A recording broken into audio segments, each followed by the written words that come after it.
This video is kindly sponsored by Casetify. Get 20% off your new favorite phone case at casetify.com/Kendall. Hey guys, and welcome back to my channel. So for today's video, I wanted to tell you guys about a case that is really interesting to me. It really bothers me that there are so many people out there who have killed their loved ones or killed someone just in general and have gotten away with it and still live free. But every time I hear these stories, it just really does blow my mind that these people are able to avoid being captured. The person I'm going to be telling you about today is still on the run. He's actually one of Detroit's most wanted fugitives. So this case takes place in Allegan County, Michigan. And this man that I have been telling you about is named Harold or Butch Knight. Now Butch just looks like your average dude, and Butch was married to this woman named Sarah Porter. Sarah was actually a respiratory therapist, and she met Butch because his mom was one of her clients. And Butch seemed really nice to her. He seemed like a family man. He had 2 kids of his own. Sarah had been married and divorced, and she had 2 kids of her own. So she was looking for someone that had that family mentality. So when they met, they hit it off. And this was back in 1995. So people that knew Butch and Sarah said that they were a great couple, that they seemed super happy together, and that Sarah was really into Butch and vice versa. According to most of the people in their lives, Sarah seemed pretty happy in the relationship. One of their favorite things to do together was go to these old lighthouses near where they lived and have picnic lunches. So they were super romantic like that. They were even known to write each other a ton of different love notes, like really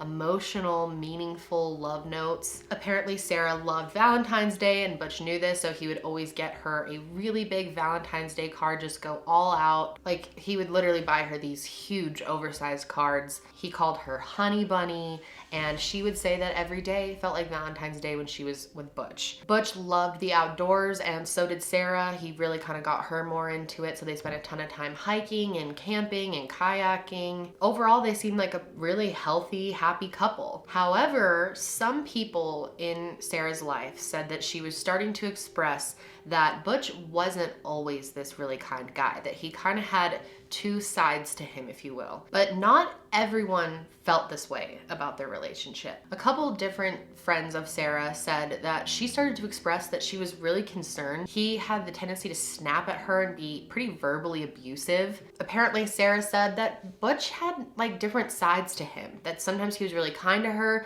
but he could also completely flip on her. And not only were some of her friends concerned, but her children were as well. Like I said, Sarah had 2 daughters from a previous marriage, and they said that Butch didn't treat them very kindly. One of her daughters said that Butch took her out on a fishing trip one time, and they were out just fishing and hanging out, and Butch just said, "You know, you're not the smartest, so you better come up with some way of supporting yourself because I am not going to be paying for you forever." Now, maybe this is something that you would say to someone that's like 18 or 19 or even 20, but she was 14 at the time. And if I were 14 and my stepdad said that to me, I'd be pretty pissed off and upset about it. And she definitely was. She said that she always had this weird relationship with Butch where he kind of acted like the kids were an inconvenience to him. And Sarah's oldest daughter also said that Butch seemed to have 2 personalities. I want to clarify that doesn't mean he has actual DID. I think she's just using it more of a figure of speech, like he can act in different ways at different times depending on what he needs and how he wants to manipulate someone. She said that sometimes he would act like the perfect man, and then sometimes he would just be plain evil. She said that he would taunt them, pick on them, both of the girls, and it seemed like he wanted to get angry with them and would purposely pick fights with them. She also said that it was really weird that Butch didn't seem to have any friends or any social life outside of his relationship with Sarah. So like I said, they met in 1995, they got married eventually, and then they ended up moving to Maine in 2007. Sarah was the one who wanted to move, but Butch said that was fine and went with her. Maine is obviously a beautiful place. They really had loved taking weekend trips there every once in a while, so they decided it would be a good place for them to move permanently. So when they moved there, Sarah ended up getting a job at a hospital. She worked as a teacher in a hospital training other medical professionals. And Butch actually got hired there too, driving delivery trucks with medical supplies to the hospitals. So it was all good. Butch hadn't really carried a job before this, so she was happy that he was working, but Butch honestly wasn't that into it. He wasn't very committed. He only ended up doing it for a little bit. And overall, Butch didn't really do a whole lot for their relationship. Sarah was definitely the main breadwinner. She also cooked and cleaned and kept the house nice. And that was something that was really upsetting Sarah. She felt like she worked really hard, and she did. She actually worked 3 different jobs at 3 different hospitals to try to better their lives, and Butch didn't really help at all. Eventually he stopped even doing that delivery job. And like I said, he was doing like nothing around the house. And at one point, Sarah even called one of her daughters and said, "I don't want to be a maid anymore." So things were beginning to be a little rocky, a little dysfunctional in their relationship. So fast forward 7 years later. They were still living in Maine at this time, but the relationship had not improved at all. In fact, it had gotten a lot worse over time. And Sarah actually started having some medical problems. So she decided she wanted to be back with her family in Michigan, but she didn't want to take Butch with her this time. She started looking for jobs in Michigan and went back on her own, and she went and stayed with her oldest daughter. And her daughter said that Sarah never really explained why Butch didn't go with her or why their relationship was rocky or what was going on at all. She just never gave her an explanation and didn't want to talk about it. But at some point while she was living with her, her daughter ended up finding a letter that was from Butch that Sarah had kept in one of the pages of her Bible. And it was Butch basically saying that he was going to do better, that he was going to get his shit together pretty much and be the man that she deserves. So it became clear that their relationship was kind of on hold at the moment, that Sarah was testing him to see if he could, you know, become more of an equal partner, if he would be less mean to her. I mean, it sounds like he was being verbally abusive to her. So it seemed like she was kind of testing him, and she said, you know, for the meantime, I'm going to go to Michigan, and if you can prove yourself, you can come and join me. And in the letter, he said that he was working on this and he was going to prove to her that he was worth her time and move to Michigan. So eventually he did, and in summer of 2014, Butch moved to Michigan. The two of them bought a house together. They were really looking forward to spending the rest of their lives together, but it wasn't long until Butch just did not hold up his end of the deal, refused to get a job, refused to work, and wasn't paying for anything. And they slid back into the old patterns of Sarah just doing everything for Butch and completely taking care of him. She was still working a shit ton, and not only that, she was still doing the housework, the cleaning, the cooking, everything, and Butch was not lifting a finger. Butch controlled like everyone that Sarah hung out with, what she did with her spare time. Like, he seemed to be very controlling for a guy that did absolutely nothing for her. But they continued living together, and a few months went by of them living in their new house, and Christmas was coming up. Sarah's daughters were trying to coordinate a time that they could all get together for Christmas. So they had a phone call with Sarah, and during the call, she said that Butch had been acting weird lately, and that she thought maybe it was because their anniversary was coming up and he was going to like surprise her somehow. Now, sadly, this is the last time that Sarah would talk to her daughters. On January 13th, 2015, around 8 a.m., dispatch received a call from Butch. Who is this now? Allegan County Central Dispatch. Okay, I strangled her. She is dead and she's laying on the living room floor. You need to get law enforcement out there to do whatever they do with dead bodies. And what's your name, please? That's not important. I'm getting ready to leave the country. When I first heard it, it blew my mind. He's just so calculated, just wants to get them the information and get off of the phone. Obviously, he sounds like he's very planned out, very calculated and methodical in his approach to all of this. And he didn't even say who he was. He didn't even say who Sarah was. He just said, there is a body, I strangled her, here's the address, pretty much. The only reason that they ended up figuring out that it was Butch who called is because his son ended up identifying that that was his father's voice. Police went ahead and went to that address, and when they got there, no one was there except for Sarah, and they found her body lifeless under a sheet. And they think that she was there for at least 2 days before the police were even called. Butch had it all set up for them when they got there too. He even left keys to the house on the porch so they could just get inside. And he also had this folder next to her body with a bunch of family names and numbers so that the police could contact someone. He had also left out multiple sticky notes, like with little things jotted down on them, and a scrapbook. Another thing that was really weird is Butch took everything in that house that remotely had anything to do with him. All of his stuff, all of his clothes, all of his belongings, even pictures on the wall, anything that had him, he took it right off the wall and just left a hook. It was almost like he was trying to make it seem like he had never even lived there in the first place. So police figured out that he had killed her on January 11th by strangulation. And once they looked at their bank statements, they realized that Butch also had pretty much drained Sarah's bank account on January 10th, the day before he killed her. They even had video of him at the bank withdrawing the money. Investigators think that Butch basically killed Sarah on January 11th, stayed in the house with her body for at least 24 hours, and then went out on the run. They traced the 911 call to Ann Arbor, Michigan, which is about an hour and a half from their house. And this is only a few hours from the Canadian border, so they thought that maybe he was going to flee to Canada. But at first there were no leads, no information. They had no idea where he had gone, and by that point, you know, when he had already left the scene for at least 24 hours, he could be anywhere. So then the next week rolls around, and Sarah's family got a package in the mail from Butch. It was postmarked from Maine, but didn't have a specific residential address. And in the package, he sent about $2,000. And he also sent a note that said that he wanted Sarah to be cremated with that money because that's what she wanted. How kind of him to leave a little bit of her money to cremate her. $2,000 wrapped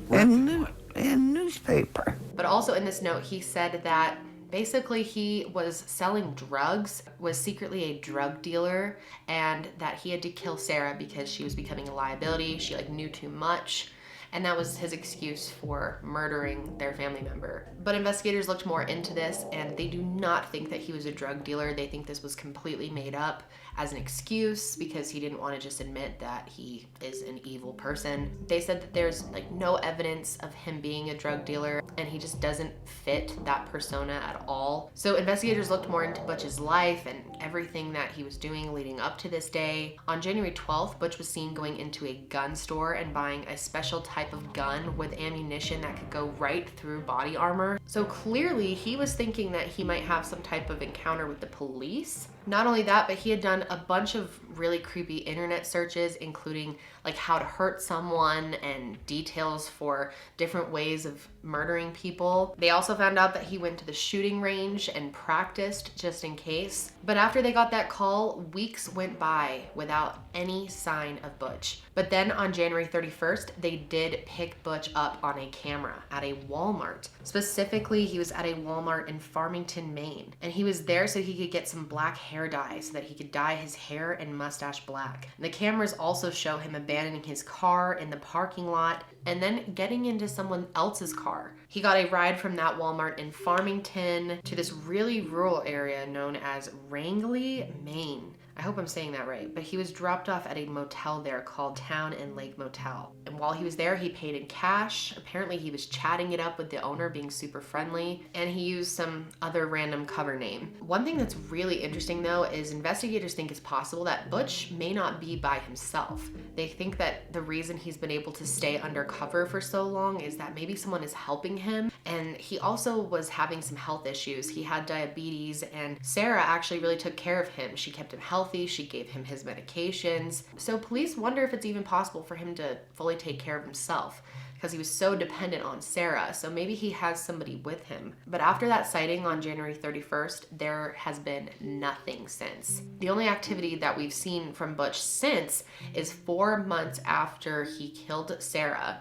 He logged onto her Facebook account and liked one of the family's pictures. Of course, they don't know that it was for sure Butch that logged in, but the whole family thinks that it was. They said that he would be the type to go creep on her Facebook after all of this. I think he's watching everybody's Facebooks. I think he's paying attention to what we're writing on there. She said she has tried reaching out tonight, hoping to guilt him into surrendering. I've left him messages on Facebook.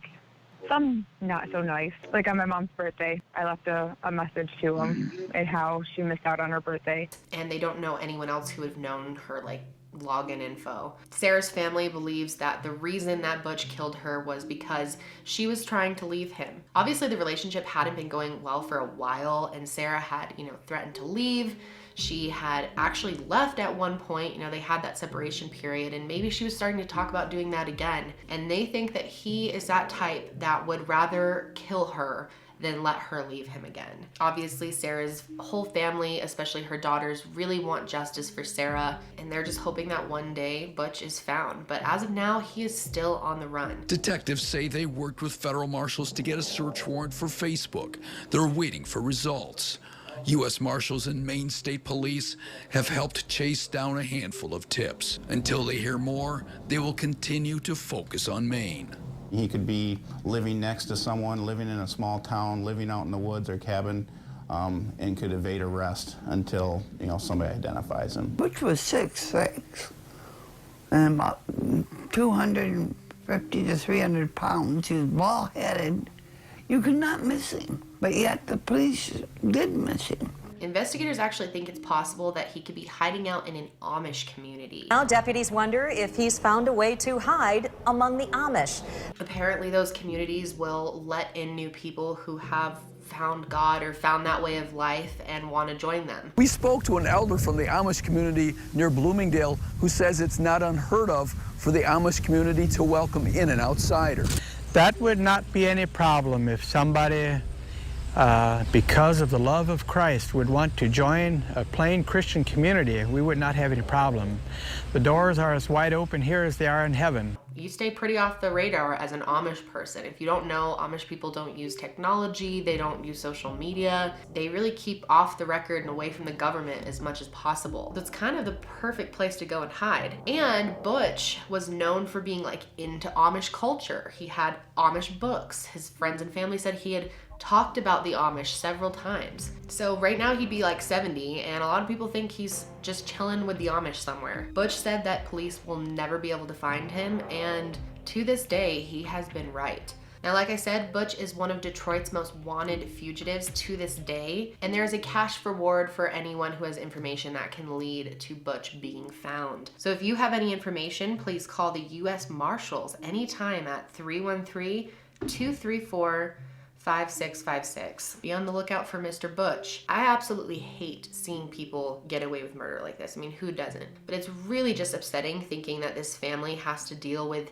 him just being out there free, that society has him living among us, and that Sarah has gotten no justice. I just thought the whole thing was so insane. I would love to know your thoughts, so leave a comment below. Be sure to give this video a like if you enjoyed. But before I go, I want to tell you a little bit about my sponsor today, which is Casetify. I have been using Casetify phone cases for a couple months now, and I am really loving them. This one I get compliments on all the time. It's a sand phone case. It's literally filled with neon sand, so the color kind of changes all the time. But not only is it stylish, it has military grade drop protection. This phone case is a beast. It can protect my phone, but it's also cute, and that's why I love Casetify. Casetify just gives you the best of both worlds. And there is something for everyone on their website. They have so many different options for their cases. I love how much you can customize each phone case. Even if you like a design on their website, probably comes in a couple different colors and variations. Some of them even come in the sand option, like I mentioned. They're just so unique, and like I said, they really do protect your phone. So go check it out now at casetify.com/Kendall, and you will get 20% off your new favorite phone case. But that's it for me today, guys. I hope you enjoyed this video, and I will see you next time.